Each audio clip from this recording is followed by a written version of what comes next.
I came to Boston in '94 and I had $45 in my pocket. People used to kind of make fun of me when I said I'm gonna go off to become a lawyer, and they didn't think it was possible. A few people suggested I should just drive a cab during the day and save money.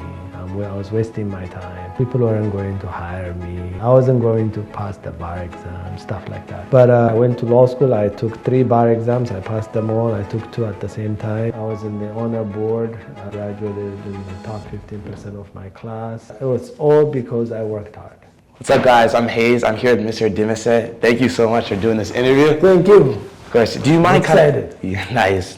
Do you mind kind of bring us back to like the start of your lawyer journey and what made you want to be a lawyer in the first place? Yes, so I always wanted to be a lawyer from even when I was a kid. For some reason, I just loved the idea of being a lawyer, and I was always argumentative, and I love sparring with words and coming up with creative arguments. So then I also thought I would want to be a lawyer in the United States. I grew up in Ethiopia. Oh wow! Okay. I came here with the idea of becoming a lawyer. I went and I didn't know what it took to become one. I didn't know you had to graduate from college before you can go to law school. I went to school in Virginia, ended up in Boston for law school, and stayed in Boston because I love this legal community here. Nice. And where'd you go to law school? I went to Suffolk University Law School. Nice. And so how did that turn from just being a lawyer? Like, what was your journey like from that to opening up your own practice, your own law firm? So I would tell you that I came to Boston in '94, and I had $45 in my pocket. So anyways, my loans kicked in, and I was all set after a month or so. I worked 40 hours before that while going to college, 4 to midnight. And law school was a breeze for me. It was easy. Really? Like the work was easy? It was so much easier because all I had to do was study. I didn't need to work to support myself. I took loans to help with the cost, living expenses. So, and I loved the challenge. I actually felt my brain expanding in law school. Wow. And I enjoyed it thoroughly. When I went to law school, I thought of becoming an international lawyer, but then I found out international law is pretty much lawyers doing kind of local law, contract, and different things with international organizations, unless you're in a public international law, in which case you're doing human rights work, Amnesty International type, human rights watch type of work. And but I wanted to be in the courtroom. So I took a clinical program representing people who could not afford a lawyer, in charge with minor offenses, where the courts allow students to represent people with a supervisor. I did that. I loved the idea of defending people.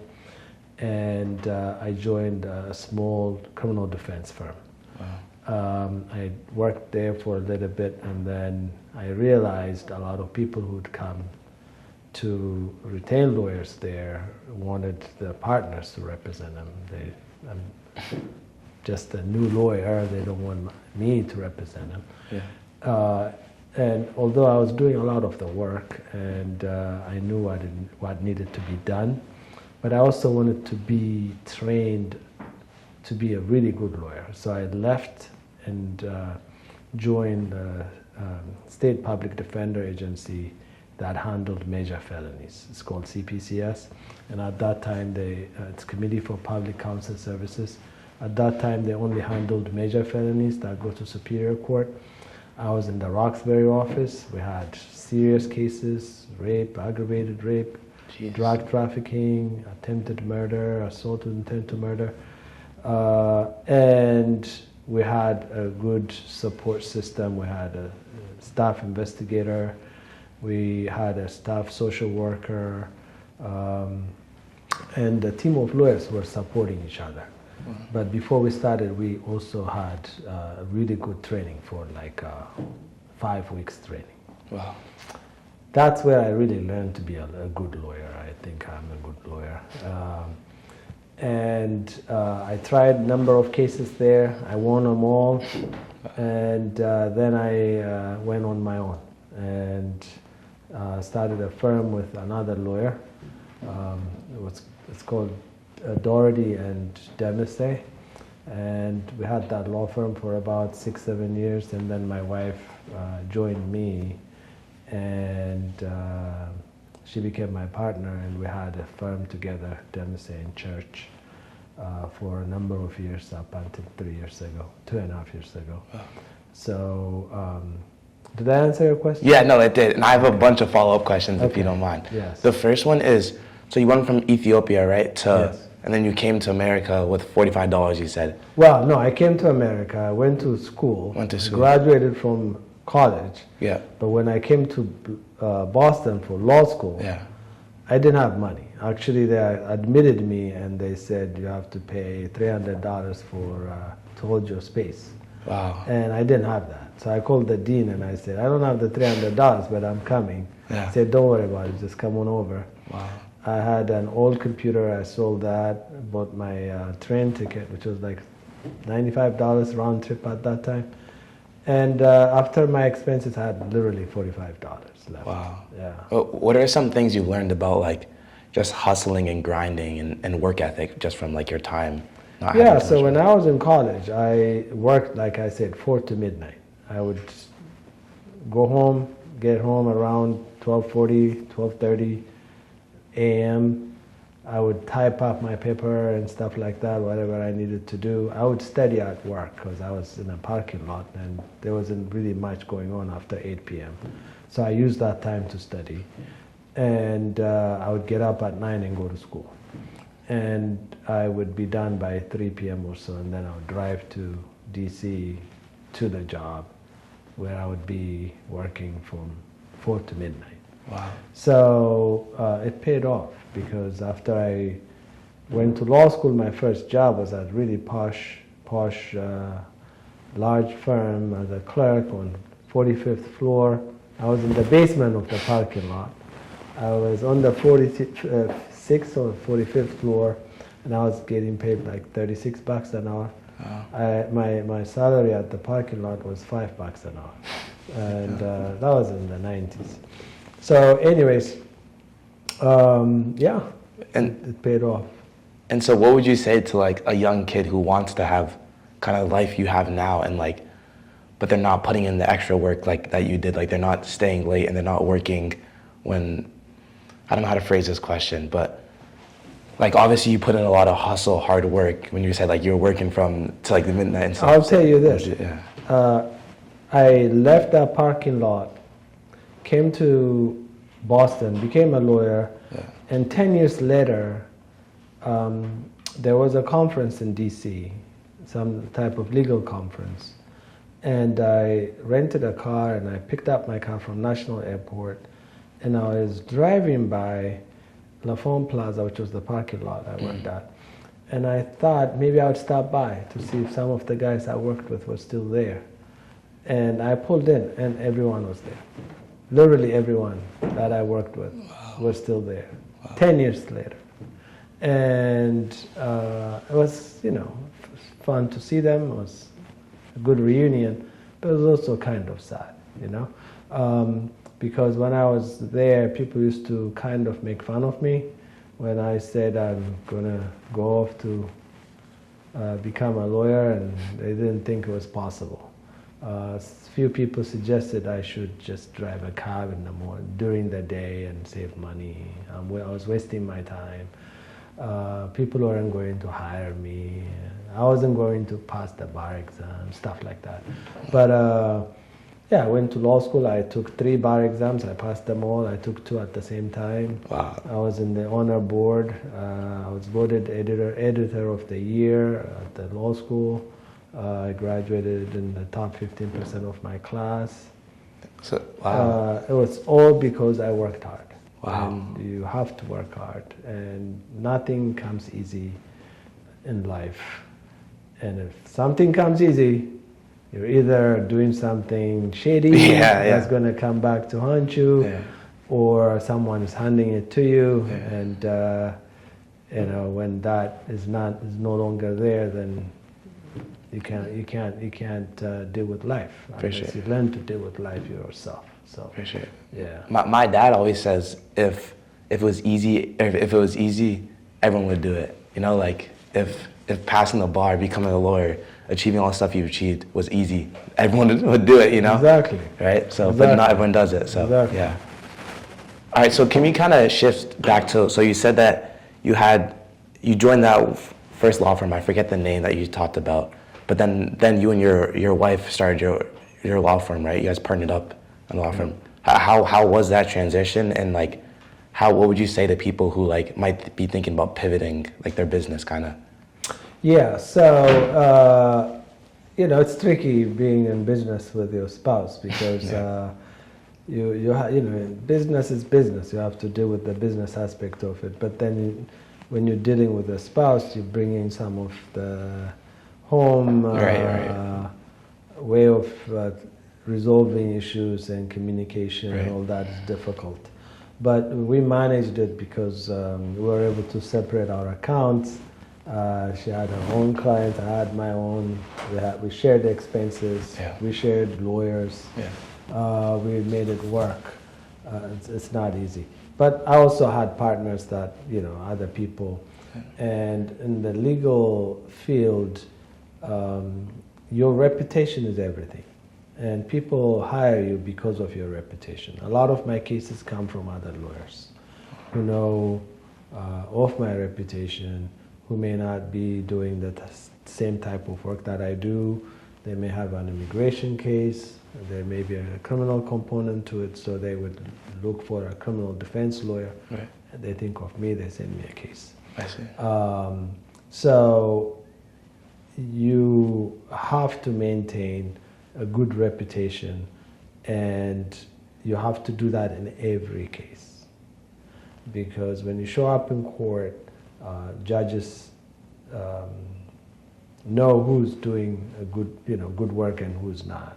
And you get treated differently if they know you're someone who's serious, who's there prepared. They will even ask you questions. They may look for you to give them the answer in many cases because they don't know the case as well as you do. Right. But if you go in and you start saying stuff that may not be true and most lawyers don't do that. But if you're talking about something and you're not sure, and you start making stuff up, it becomes obvious because people are prepared, and there's a person on the other side who would point that out. Yeah. So it's so important to be prepared. And the best lawyer is not someone who's the best lawyer. It's a lawyer who's willing to put in the time to prepare and do the work that needs to be done. For sure. So that's what you have to do in every case. Yeah. And so you talked about reputation. Like, if you mind kind of going back to like the start of your career, of your law career, how did you get like your first couple clients? Because obviously you didn't have like the reputation that you have now when you started. So my first client is someone I met at the law firm where I was working at. And he was a client there, and he had left that firm. He was with another lawyer. Someone else was representing him. He had an ongoing custody battle. This is an individual who was very wealthy, and he heard I started my own practice. And at that time, I did divorce cases, immigration, and criminal, and personal injury. Now you only focus on criminal, right? Now I do criminal defense, civil rights, and I do consulting for the World Bank, the UN, and the EU. Jeez. So I train lawyers and judges overseas as well. Wow. So he came to me and hired me right away. He said, I saw your work while you were assisting the lawyer that was representing me, and I want you to take my case. So that's how I got started. I had other cases, but that was a big case for me because that paid a lot of my expenses. Right. And going to the public defender agency was probably the best thing I did. It gave me the confidence to try cases. I tried a number of cases. Like I said, I won them all because I was prepared in every one of those cases. And I went to private practice with the confidence to take on cases. A lot of lawyers don't try cases, and they try to settle cases. I try to try them. My focus when I take a case is I want to go to trial. And if I settle the case along the way, great. If I don't settle it, I want to go to trial. Wow. Whether it's a criminal case or a civil case. So, and that confidence to try cases is so important because you get better results whether you're representing a criminal defendant. You get better offer if you're prepared, and if everyone knows you're ready to go. Wow. Yeah, I just settled the case today. Wow. Because I told the other lawyer, my client, it was an employment discrimination case. They had offered her a certain amount of money. I said, we've been back and forth, and I said, we got to a point where we reached our limit of negotiation. We're ready to go. You make me this offer, I'll take it. If not, we're going to trial. And she made me that offer. So. Wow. Wow. Yeah. That's so good. And do you have any advice for any lawyers who maybe they open their own practice and they don't have clients? Like, because you said like clients kind of came to you after. So, in the legal field, depending on which area of law you're practicing, Okay. some areas are easy to advertise in, like people who do personal injury, stuff like that. Yeah. They advertise a lot. But in criminal defense, you don't really advertise. So you don't see advertisements for criminal defense lawyers. It's mostly word of mouth, reputation, and a lot of people who can't afford a lawyer can be appointed a lawyer by the court. Right. There's some people who advertise online. Online presence is sort of tricky. It's really about generating a stream of traffic to your website by posting a lot of content about criminal law and stuff like that. A lot of firms do that. I haven't done that, and I've been busy. And I've always been struggling with the idea of expanding, adding more lawyers, but do I want to do that? Because then people come to hire me for my personal service. Right.